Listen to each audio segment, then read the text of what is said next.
오늘 그 강의할 거는요, 약 40분 정도인데, 부처님에 대해서, 그리고 불교에 대해서 말씀을 드리도록 하겠습니다.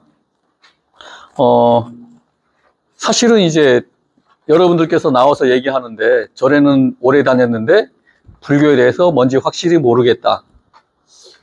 그리고 나는 아는 게 하나도 없다. 또 하나 재밌는 거는 꼭 추천한 사람들이 있더만요, 보니까. 누구의 추천에 의해서, 불교는 자립적인 종교입니다. 내 의지에 의해서 움직이는 종교예요. 즉, 어떤 외부적인 신이나 이런 거에 의지하는 종교가 아닌 거예요. 그게 타 종교와 불교의 가장 큰 차이 중에 하나거든요. 너 스스로 반딧불처럼 빛나야 돼. 외부적인 어떤 신이 너를 빛나게 해줄 수가 없어. 이 명제를 갖고 출발하는 거예요. 그렇지 않으면 늘 행복도 외부에서 찾아야 되고 신에게 의지해야 되고, 내가 빛나면 내 스스로 행복해질 수 있는 길을 찾을 수 있는 겁니다. 그래서 불교는 우리 이 사바세계, 이 사람 사는 세상을 고통으로 보는 거예요. 왜? 외부적인 조건에 의한 행복을 내 행복으로 알고 있거든요. 좋은 차 타고, 좋은 배우자 만나고, 좋은 직장 가지면 마치 행복한 것처럼 느끼고 있는데, 부처님이 깨닫고 보니까 그건 니들 착각이었어. 그거는 잠시 그 조건에 의해서 행복해진 것 뿐이야. 즉, 그런 조건에 휘둘리지 않은 행복이 진짜 행복인 거야.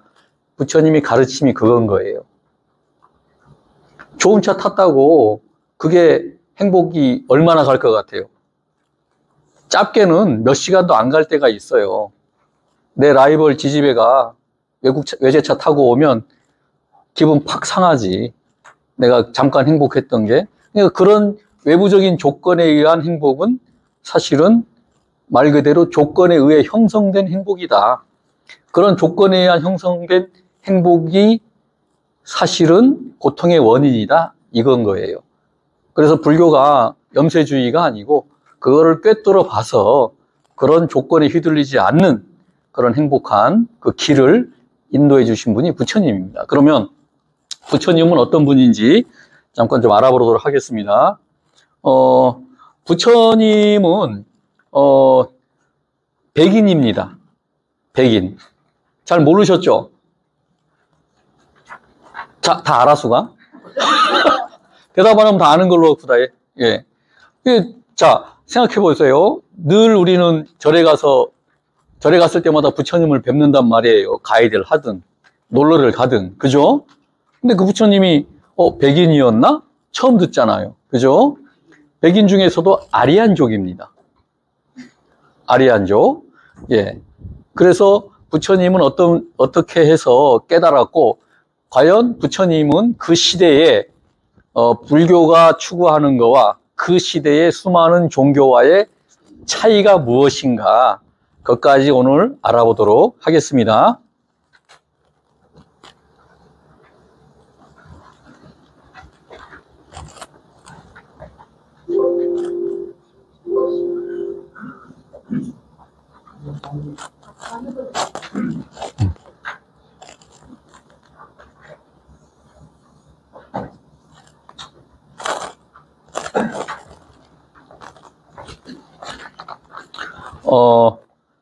지금 인도 지도입니다. 종교가 어떻게 탄생이 됐는지 먼저 말씀드리도록 하겠습니다. 인도는 지금도 마찬가지지만 굉장히 다양한 문화, 다양한 종교, 가보시면 알지만 참 제주도 말로 희어뜩할 정도입니다. 그 원인이 어떤 자연적인 환경에서 찾을 수 있는 거예요. 인도는 인더스 문명이 탄생한 곳이기도 하죠.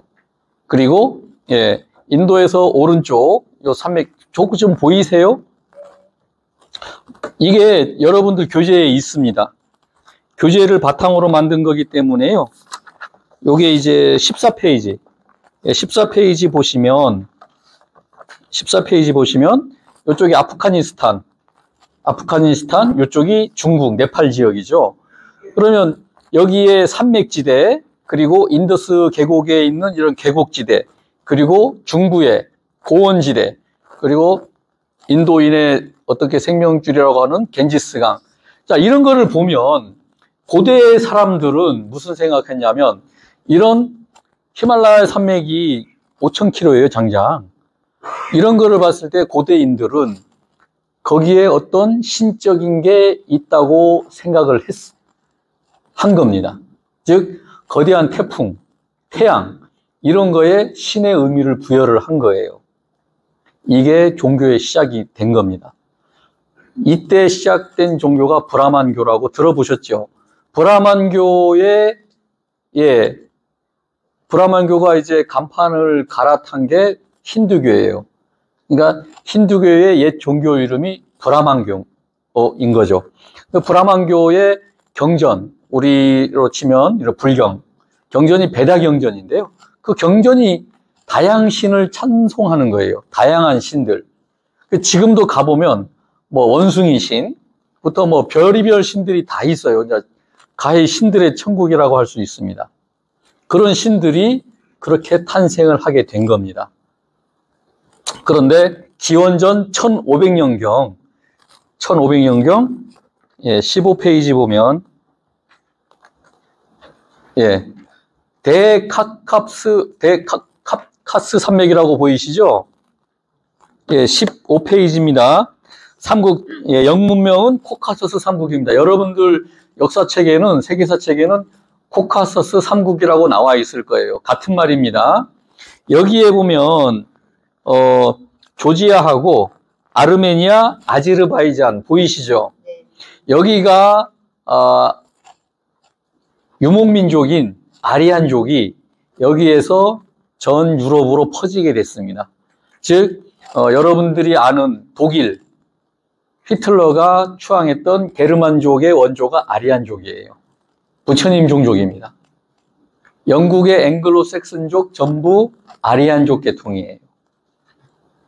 그래서 부처님은 어디 종족이라고요? 아리안족이에요. 요거 모르는 분들, 스님들도 모르는 분들도 꽤 있습니다. 부처님은 아리안족이고 백인인 계통이에요. 그래서 처음에 간다라 지역에서 부처님 조각상을 만들 때는요, 머리가 빠마 머리처럼 이렇게 파도처럼 이렇게 된 머리, 약간 곱슬머리, 그런 계통으로 조각상을 만들었었어요.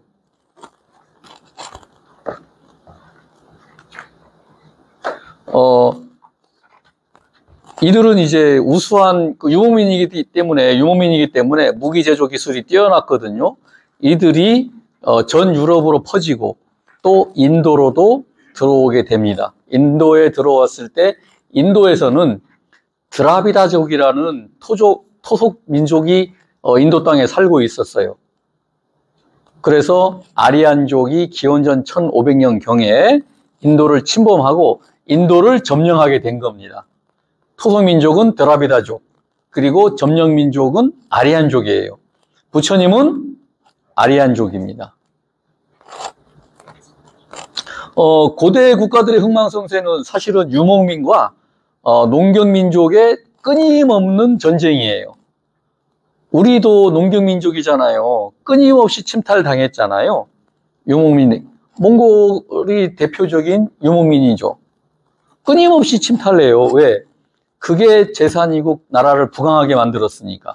농경민족은 열심히 농사 짓고 이런 거를 부강으로 삼았는데, 유목민족들은 남의 나라를 빼앗고 거기에 노예를 생산하고 부를 축적하고 이런 게 계속 반복되다 보니까 여러분들이 아시는 그 만리장성이 사실은 북방 유목민을 막기 위한 농경민족의 건축물인 거예요. 자, 여기가 이제 아까 빨갛게 표시된 데가 코카서스 3국입니다. 여기서 인도를 오려면요, 이란하고 파키스탄을 거쳐야 돼요. 이란하고 파키스탄을 거쳐서 인도로 옵니다. 자, 인도에는 드라비다족이라고 제가 2번, 3번 얘기하는 거는 혹시 나올 삘이에요. 예. 자, 아리안족이 이동 경로해서 이렇게 인도까지 침범을 하게 됩니다. 예, 인도에 있는 드라비다족을 점령을 했죠. 자, 이 소수의 민족이 다수를 점령하는 방법은 여러 가지가 있어요. 그 중에 그 민족끼리 갈라치기 하는 방법도 있고, 그 많이 영국이나 이런 나라들이 식민지를 지배할 때 썼던 것들이거든요. 또는 소수민족을 끌어올려서 소수민족들이 다수민족을 지배하게 합니다. 요게 바로 카스트 제도예요. 카스트 제도 들어보셨죠? 즉 아리안족이 소수의 유목민이 대다수인 드라미다 토속민족을 관리하고 국가를 운영하기 위해서 카스트 제도를 받아들였습니다. 자, 카스트 제도는 계급이 몇 개인가요? 4개? 예, 4개입니다. 이게 저는 4개라고 썼는데, 사실은 불가촉천민, 달라트라고 해서 불가촉천민은 계급 외로 쳐요. 계급에 포함을 안 시킵니다. 원래, 여기는 없네요. 인도 가보시면, 여전히, 있구나. 여전히 카스트 제도가 있어서 그 사람들의 삶은 삶이 아니에요. 저는 2번 가봤는데, 진짜 우리나라 6.25 전쟁 때도 그렇게 비참하게 안 살았다. 예, 이 전혀 과장된 말이 아닙니다. 그렇게 지금도 카스트 제도는 견고해요. 인도 사회에서. 자, 최상위층이, 여러분 교재에 없는 거. 자, 최상위층이 브라만이라고 해서 제사장들이에요. 신에게 제사를 지내는 계급. 그리고 2번째가 크샤트리아, 왕족. 그리고 3번째가 바이샤, 일반 평민들이죠. 그리고 4번째가 수드라, 노예. 요게 4선 계급이에요. 여기에 불가촉 천민까지 하면 5선 계급인데, 그건 계급 외로 치기 때문에 제가 조금 이제 조정은 좀 했습니다. 그래서 수드라는 주로 피지배계층이에요. 우리가 유목민이 어떤 나라를 점령하잖아요. 그러면 왕족이고 귀족이고 없어요. 전부 노예가 됩니다. 사람들이 종교에 의지할 수밖에 없고, 브라만이라는 제사장에게 의지할 수밖에 없어요. 불안하니까. 언제 내가 노예가 될지 모르는 생활들을 하는 거예요. 베다경전의 브라만교는 버마일려 사상을 기본으로 하는데요. 버마일려 사상은 굉장히 중요합니다. 부처님은 이 버마일려 사상을 강력하게 비판하셨거든요. 그러면서 불교가 탄생하게 되는 거예요. 버마일려에 대해서는 제가 다음 장에 나오니까 제가 설명을 해드리도록 하겠습니다.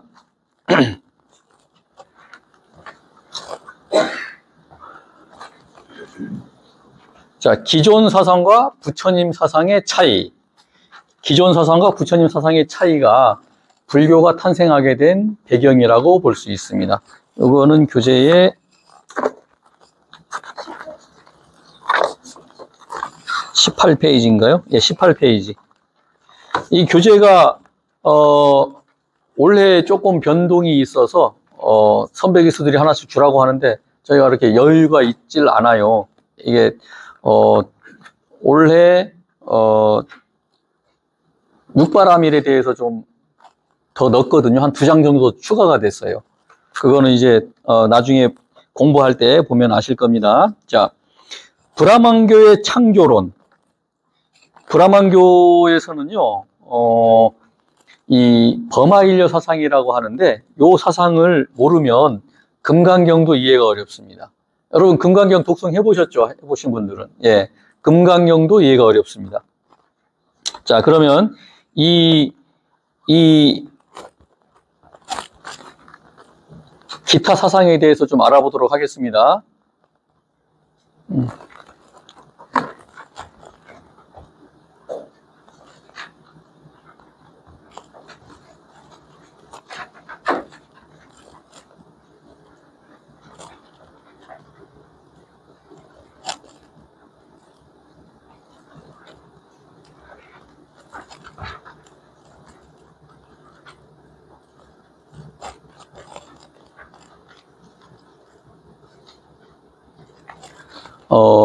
그 부처님이 생존해 계실 때 인도에는 자그마치 300여 가지의 사상가들이 있었어요. 300여 가지 사상. 근데 부처님이 깨닫고 보니까 그 300여 가지 사상 중에서 세 가지, 추려서 보니까 세 가지 사상이 득세를 했어요. 자, 우리 총무님. 예, 여기 보시면 18페이지 보시면 삼종외도설, 존우화작인설, 숙작인설. 예, 요거 제가 하겠습니다. 그냥. 자, 삼종외도설. 자, 세 가지 외도설이란 얘기예요. 그러니까 300여 가지 지들이 진리라고 떠드는데 요거를 추려보니까 크게 세 가지였다. 자, 세 가지 중에 첫 번째가 존우화작인설.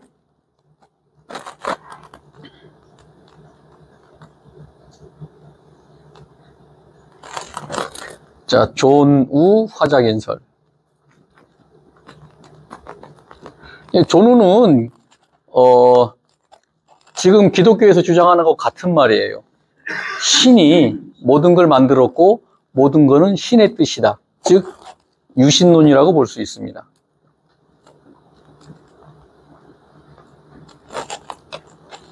자, 그리고 두 번째가 숙작인설은 숙명론이라고 보시면 돼요. 자, 숙작인설.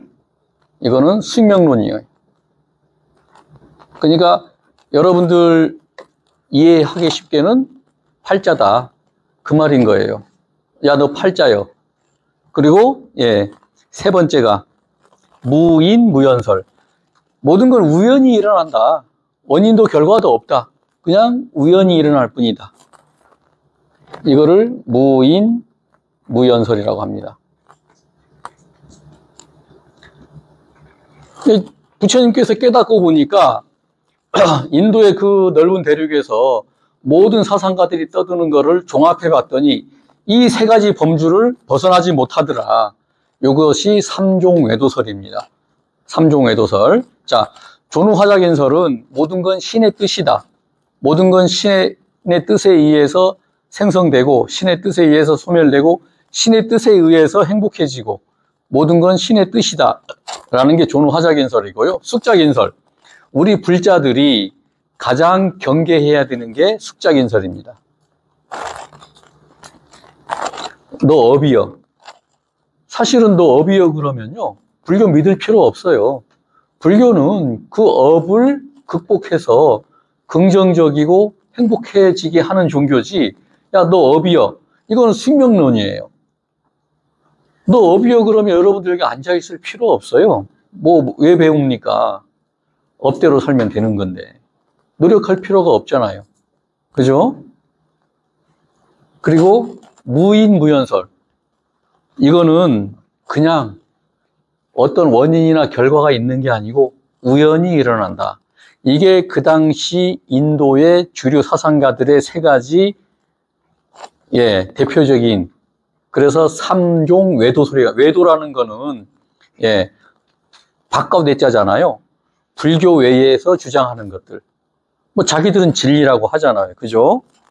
그래서 부처님께서는 이 사람들의 주장을 강력하게 반대를 하고 사실은 비판을 했죠. 너희들은 그건 잘못 알고 있다. 진리를 호도하지 말아라. 이건 거예요. 자, 그래서 부처님 당시에 육사외도가 육사외도 이름은 외울 필요 없습니다. 이름은 외울 필요 없지만 왜 제가 이게 자꾸 말씀드리냐면 부처님이 깨달았을 당시에 6명의 대표적인 사상가들이 있었어요. 그 사상가들과 때로는 논쟁도 했고 때로는 대결도 했고, 그리고 그 주장을 부처님은 논리로서 완벽하게 제압을 하셨습니다. 자, 첫 번째가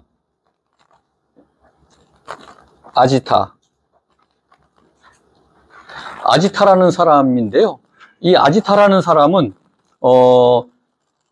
그냥 우리 사람 사는 거는 그냥 왔다가 그냥 죽기 때문에 잘 먹고 잘 살자, 일종의 쾌락주의인 거예요.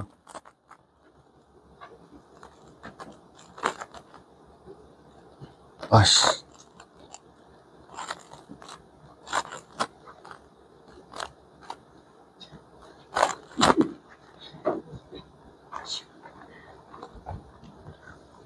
지우는 두께가 어디 이상하다, 이거.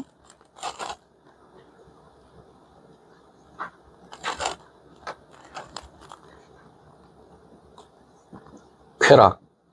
그러니까 인생 뭐 없다. 그냥 즐겁게 잘 먹고 잘 사고 쾌락을 추구하는 거.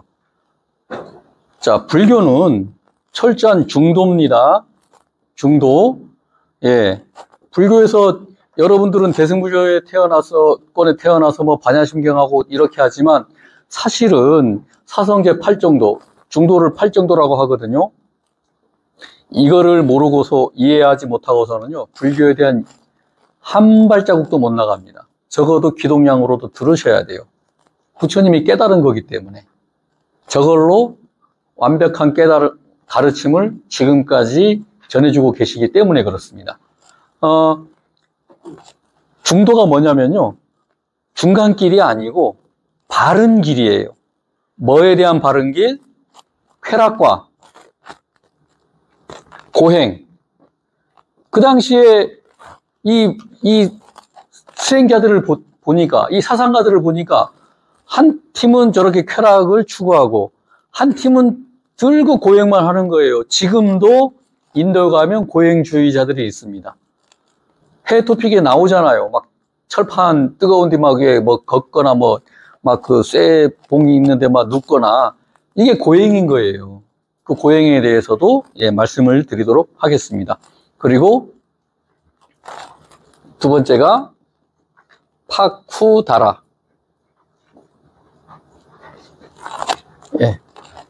두 번째가 파쿠다라. 자, 파쿠다라는 사상가는요, 앞에 말씀하신 조누 화자긴설하고 비슷합니다. 유신론자예요. 모든 건 신의 뜻이다. 그러니까 부처님이 그런 말을 했죠. 내가 누구를 살생해도 그건 신의 뜻이기 때문에 너 벌을 안 받아도 되겠네. 그리고 신의 뜻이기 때문에 노력할 필요가 없겠네. 그렇잖아요. 그래서 파쿠다라는 유신론자였고, 그리고 세 번째가 마칼리.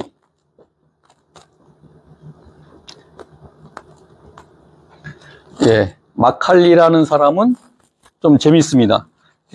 마칼리라는 사람은 이 사람을 사명외도라 그래요.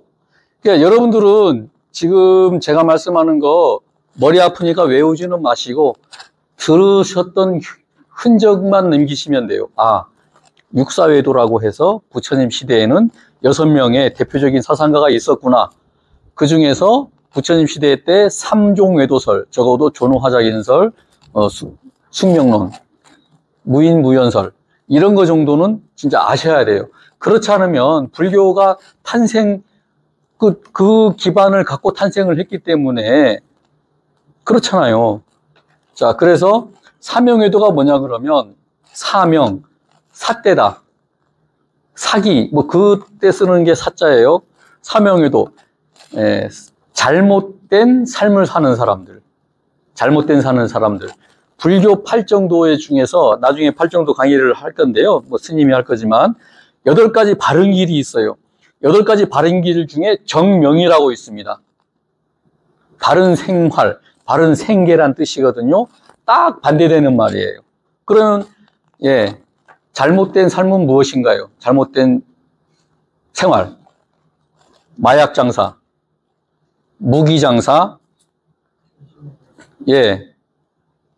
주특기인 인신매매. 여러분들은 해당 없습니다. 괜찮습니다. 안심하고 학교 오시면 됩니다. 인신매매. 그리고 사기. 뭐 불량식품 만드는 거 다 여기에 들어가요. 왜 그럼 이 사명외도가 이렇게 잘못된 생계를 할까? 이 사람들이 주장하는 거는 무인설이라 그래요. 아까 앞에 나왔죠? 무인무연설. 모든 거는 뭐 이렇게 인과가 없다. 그렇기 때문에 잘못된 거에 대한 책임이 없는 거예요. 이 사람들 주장에 의하면. 그래서 아까도 말씀드렸듯이 살생을 해도 우연히 했기 때문에 죄도 뭐 받을 필요가 없다. 이런 논리가 성립이 되는 겁니다. 자, 그리고 네 번째가 프라나. 프라나가 대표적인 숙명인자예요. 아까 우리 불교 숙명론, 불자들이 가장 경계해야 될 게 숙명론이라고 분명 말씀드렸어요. 우리는 안 좋은 습관, 안 좋은 생각을 고쳐서 내 삶을 내가 밝게 빛나고 내 스스로 행복해지는 종교지, 이렇게 숙명이다, 너가 과거에 했던 잘못 때문에 너가 고통을 받고 있다, 그러면 그 죄도 과거에서 물어야 되는 거예요. 부처님이 말씀입니다, 이게. 그러면 죄도 과거에 물어라. 그래서 선업을 쌓을 필요가 없죠, 그러면. 그래서 부처님은 이 프라나의 숙명론까지 비판을 하셨습니다. 프라나가 재밌는 게요, 부처님하고 이제 하도 육사외도들이 득세를 하니까 사람들이 부처님하고 저 육사외도 중에 지금 깨달았다고 하는 사람들이에요. 신통력 대계를 원합니다. 부처님은 신통력 대계를 잘 안 하셨거든요. 그래, 좋다. 그럼 아무나 아무시에 신통력 대계를 하자. 그래서 신통력 대결이 벌어지게 됐습니다. 근데 어떤 농부가 프라나가 진짜 깨달았는지, 진짜 신통력을 보일지 너무너무 궁금했어요. 그래서 농사 짓다 말고 이 사람만 계속 따라다녀. 그래서 저 사람은 강물에 투신해서 죽어버립니다. 그런 게 나와 있어요. 그러니까 깨달은 거는 본인만 알아요. 깨달았는지 안 깨달았는지. 그리고 깨달은 사람이 저렇게 떠들고 다니진 않습니다. 그리고 니간타. 이 육사외도 중에 현재까지 남아있는 종교가 니간타예요. 니간타가 마하비라라고 하는데, 이게 현재 자이나교입니다. 자이나교 들어보셨죠? 인도에 가면 자이나 교도들이 아직도 있어요. 철저하게 고행주의자입니다. 철저한 고행주의자예요. 왜 고행주의자인가? 이 자이나교의 주장에 의하면 순수한 영혼이라는 게 있어요. 순수한 영혼. 순수한 영혼을 지바 또는 지와라고 합니다. 이 순수한 영혼이 우리 육체에 갇혀 있는 거야. 자이나교 주장에 의하면. 그러면 그 순수한 영혼을 탈출시켜야 되잖아요. 우리 오염된 육체에 갇혀 있기 때문에. 그래서 고행을 하는 겁니다. 이 사람들 정말 고행 지독하게 해요. 그리고 이 사람들을 나형외도라고 합니다. 무슨 말 같아요? 제주도 말로 맨들락 버성 수행하는 분들이에요. 속옷 하나 안 걸칩니다. 제가 올해 초 2월에서 3월에 인도 갔을 때도 갱지스강에 저 나형외도 자이나교를 봤는데 정말 팬티 하나 안 입어요. 완전히 벗고 수행합니다. 자, 대표적인 고행이고, 이 지화가 요거를 구마라집이라는 분이 있어요. 구마라집 스님은 이거를 수로 해석을 했어요. 그래서 금강경에는 지화를 수자상이라고 합니다. 자, 금강경에 보면 아상, 인상, 중생상, 수자상이 사실은 그거를 설명하기 위해서 나온 말이거든요. 모든 경전의 말이. 그 중에 아상, 인상, 중생상, 수자상 중에 이 수자상, 즉 니간타가 세운 자이나교를 비판하는 거예요. 자, 그러면 아까 브라만교도 윤회하는 데는 실체가 있다. 그거를 아트만이라 그러거든요. 아트만. 좀 이제 단어가 좀 어려워져요. 근데 어쩔 수가 없습니다. 오늘 이거에 대한 얘기가 사실은 불교의 시작점이기 때문에 아트만 몰라도 돼요. 어쨌든 브라만교에서 주장하는 거는 윤회하는 데는 실체가 있다. 이건 거예요. 윤회하는 데는 실체가 있다. 그런데 니간타 자이나교에서도 실체가 있다. 근데 그 실체를 브라만교에서는 아트만이라고 상정을 하는 거고 자이나교에서는 지화라고 상정을 하는 거예요. 그리고 마지막으로 산자야. 자, 불교 경전 좀 읽어보신 분들은 아마 목걸련 존자하고 사리불 존자 이름 들어보셨을 거예요. 들어보셨어요? 뭐 속수몰락? 예. 저기 들어봤대는 뭐 질문을 가보된 쫄지 맙소. 예, 질문 안 합니다. 사리불하고 목걸련 존자는 부처님 10대 제자 중에 가장 뛰어난 10대 제자 중에 원투펀치예요. 원투펀치. 근데 부처님보다 일찍 돌아가셨죠. 부처님께서는 굉장히 슬퍼하셨습니다. 이 산자야가 사리불과 목걸련의 스승이었어요. 그리고 제자가 200명이 됐었습니다. 이 사람들은 이 산자야는 불가지론이라 그래서 지식은 이렇게 진리를 이렇게 설명할 수가 없다. 그래서 불가지론이에요. 그래서 제자들이나 누가 뭐 물어보면 회피합니다. 그래서 별명이 뱀장어예요. 좁은 별명이. 잘 빠져나간다. 그런데 사리불 존자와 목걸련 존자가 부처님께 귀의한다고 하니까 제자들을 모아놓고 너네 사리불 따라갈래? 여기 남을래? 하니까 200명의 제자가 사리불과 목걸련을 쫓아서 가버려요. 그러면 산자에는 피를 토하고 죽는다고 이렇게 나와 있거든요. 자, 아까 200명이라 그랬죠? 금강경에는 처음에 기원정사에서 몇 명에게 설법을 한다고 나온지 혹시 아세요? 예. 자, 1250명입니다. 그리고 우리가 칠정례 할 때, 칠정례는 나중에 반드시 알아야 될 거예요. 칠정례만 알면 전국 사찰에서 예불을 할 때 자신 있게 할 수 있습니다. 칠정례에도 1200이라는 숫자가 나와요. 즉 1250이라는 숫자가 어떻게 나왔냐. 부처님께 최초로 제자가 된 야사라는 사람이 있어요. 야사. 아주 부잣집 아들인데 부처님 법문 듣고 한방에 가서 귀의를 하고 야사의 친구들도 귀의를 합니다. 이게 50명이에요. 그리고 가장 당시에 마가다국에서 가장 큰 교단이었던 가섭 삼형제가 있습니다. 가섭 삼형제. 큰 놈이라는 하긴 그렇고 아무튼 큰 형이 제자가 500명, 둘째가 300명, 셋째가 200명이에요. 이게 몇 명이에요, 그러면? 1000명에 50에 200 하면 1250이 되는 거예요.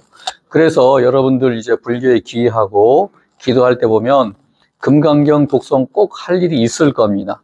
거기에 보면 1250인구 요런 말이 나와요. 금강관야 바라밀경 여시아문 일시불 제사이국 기수급 보도권 여대 비구 중 1250인구 이시 세존 식시 차기지발 입사이 대선 걸식 요 구절이 나온단 말이에요. 그 말이 뭐냐? 부처님께서 기원정사에서 제자 1250인 제자들에게 법문을 한다는 그 말입니다. 뭐 걸식하고 뭐 이렇게 얘기가 나오긴 해요. 그 1250명이 여기서 나온 말입니다. 그래서 이 당시에 육사외도들의 주장 알아봤습니다. 이 주장은 부처님께서는 굉장히 비판을 하셨고, 자, 버마 이력까지만 알고 오늘 강의는 마치도록 하겠습니다. 이 사실은 이 강의를 안 할 수는 없고, 근데 불교에 처음 귀의하신 분들은 이거는 뭐 어디 러시아 말인지 정말 몰라요. 근데 저희는 계속 리바이벌 해드립니다. 귀에 들어갈 때까지. 우리 특징입니다. 그러니까 한 번 듣고 두 번 듣고 세 번 듣다 보면 1250인구, 삼종외도설, 아리안족 이런 게 들어오기 시작하는 거예요. 근데 한 번도 안 들으면 이렇게 생소한 겁니다. 사실은 그 당시에 가장 큰 세력, 집단이 브라만교예요. 브라만교가 지금 뭐라 그랬어요, 종교? 지금의 힌두교예요. 간판만 바꾼 겁니다. 이 브라만교에서 주장하는 게 버마이레예요. 이 버마이레까지만 오늘 하고 마치도록 하겠습니다. 즉 범아가 합쳐진다 이 뜻이에요. 우주의 근본을 뜻해요.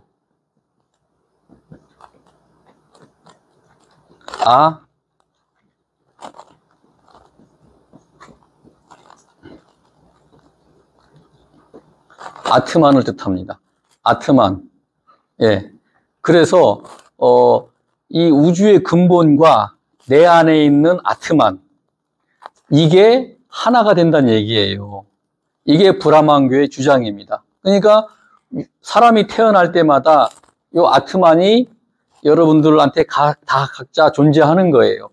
그래서 수행을 통해서 우주와 하나가 된다 이 뜻인 거예요. 이게 브라만교에서 주장하는 범아일려 사상입니다. 자, 그러면 불교는 뭔가? 불교는 아트만이에요.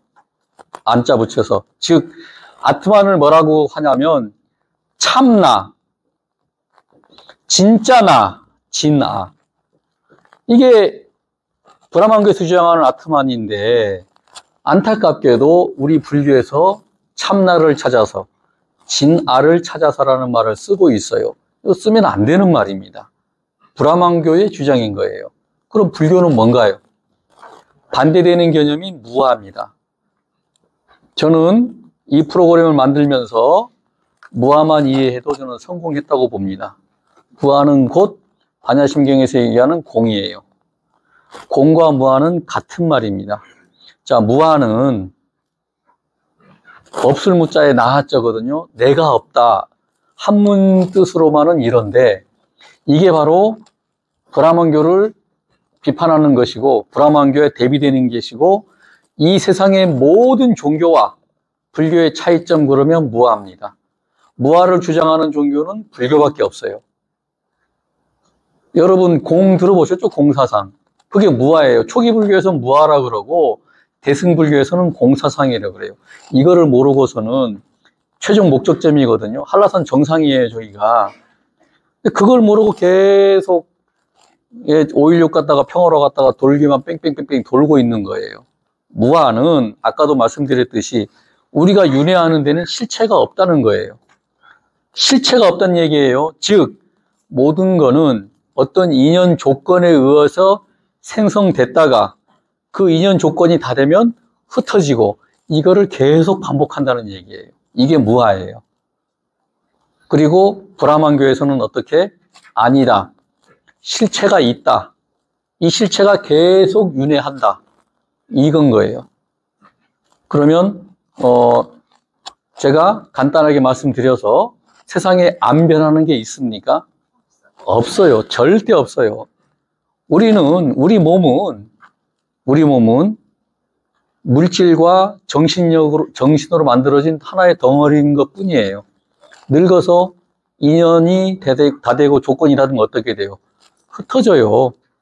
그리고 깨닫지 못하면 다시 인연과 조건이 되면 또 윤회해서 또 태어나고 사람 몸을 받아서 이걸 계속 하는 거를 윤회라고 하는 거예요. 그래서 불교에서 말하는 윤회는 그 조건이 멈추지 않는 윤회는 계속한다. 즉 우리 몸을 우리 시대 걸로 편하게 말씀드리자면 여러분들 강원도 여행 갔을 때 렌트카 타는 거하고 똑같은 거예요. 여러분들은 지금 렌트카를 지금 조정하고 있는 운전수고 이 렌트카 수명 다하면 또 다른 렌트카 탈 거예요. 좋은 렌트카 타려면 어떻게 해야 되겠어요? 선업을 닦아라 이 뜻인 거예요. 공덕을 쌓아라 이 뜻인 거예요. 그러니까 여러분들 그 렌트카에 너무 투자 많이 하지 맙소. 예. 투자해도 내 거 아닌 거야. 이게 불교의 무아예요. 반드시 아세요. 무아와 공에 대해서 인지를 하셔야 됩니다. 이걸 알아야 사성제하고 팔정대하고 인연법 가고 연기법 가는 거예요. 여기서 출발점입니다. 타종교와 가장 차이 나는 무아사상, 불교만의 독특한 사상인 거예요. 자, 오늘 강의 여기서 마치도록 하겠습니다. 고맙습니다. 예, 여러분들 불교 공부를 하는 데 있어서 가장 우선시돼야 할 그 탄생 내용에 대해서 오늘 그 열심히 열강을 해주신 김보동 회장님께 다시 한번 큰 박수 부탁드립니다. 고맙습니다.